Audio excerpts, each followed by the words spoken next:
నమస్కారం. జీసీఆర్జేవై వార్తావానికి స్వాగతం. ముఖ్యమైన వార్తలు మీ ముందుకు తీసుకువచ్చినది కే సంధ్య బిఏ రాజనీతి శాస్త్రం నుండి. ముందుగా కళాశాల వార్తలు.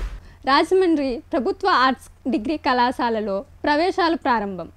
రాజకీయ శాస్త్రం, పబ్లిక్ అడ్మినిస్ట్రేషన్ కోర్సులకు విద్యార్థుల నుంచి స్పందన. కళాశాలలో వసతులు మెరుగుపరిచి సివిల్స్ లక్ష్యంగా ఉన్న విద్యార్థులకు ప్రత్యేక శిక్షణ క్రమాలు అందించనున్నట్లు ప్రిన్సిపల్ గారు తెలిపారు. అంతర్జాతీయ వార్తలు.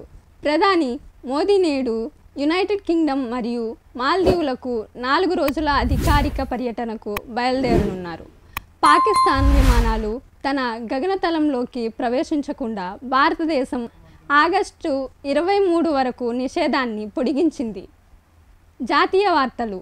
ప్రపంచంలోనే అతిపెద్ద ధాన్యం నిల్వ సదుపాయాల ప్రాజెక్టులో భాగంగా 11 రాష్ట్రాల్లో ప్రాథమిక వ్యవసాయ పరపతి సంఘాలకు గోడౌన్ల నిర్మాణం పూర్తి చేసినట్లు ప్రభుత్వం తెలియజేసింది. భారత, ఇంగ్లాండ్ మహిళా క్రికెట్ జట్ల మధ్య జరిగిన 3 మ్యాచ్ల సిరీస్లో భారత్ చివరి మ్యాచ్లో 13 పరుగుల తేడాతో ఇంగ్లాండ్ని ఓడించి సిరీస్ కైవసం చేసుకుంది. రాష్ట్ర వార్తలు. అర్హులైన ప్రతి ఒక్కరికి పెన్షన్లు మంజూరు చేస్తామని ఆంధ్రప్రదేశ్ విద్యుత్ శాఖ మంత్రి గొట్టిపాటి రవికుమార్ పేర్కొన్నారు.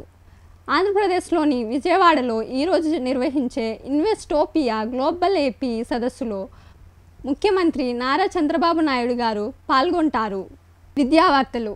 CUET PG 2025 అభ్యర్థులకు ముఖ్య సూచనలు. జూలై చివరి వారంలో నుండి మాక్ టెస్టులు ప్రారంభించనున్నట్లు NTA వెల్లడించింది. అభ్యర్థులు nta.ac.in వెబ్సైట్ ద్వారా ప్రాక్టీస్ చేయవచ్చు. NCERT పుస్తకాలపై ఆధారంగా ప్రత్యేక కోచింగ్ సెషన్లు కేంద్ర విద్యాశాఖ ఆధ్వర్యంలో 9 నుండి 12 తరగతుల పాఠ్యాంశాలపై ఆన్లైన్ క్లాసులు ప్రారంభం కానున్నాయి. విద్యార్థులు తమ రాష్ట్ర విద్యాశాఖ వెబ్సైట్లో చూడవచ్చు. చివరిగా వాతావరణం.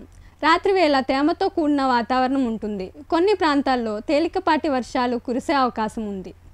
గరిష్ట ఉష్ణోగ్రత 35 డిగ్రీ సెంటీగ్రేడ్, కనిష్ట ఉష్ణోగ్రత 27 డిగ్రీ సెంటీగ్రేడ్.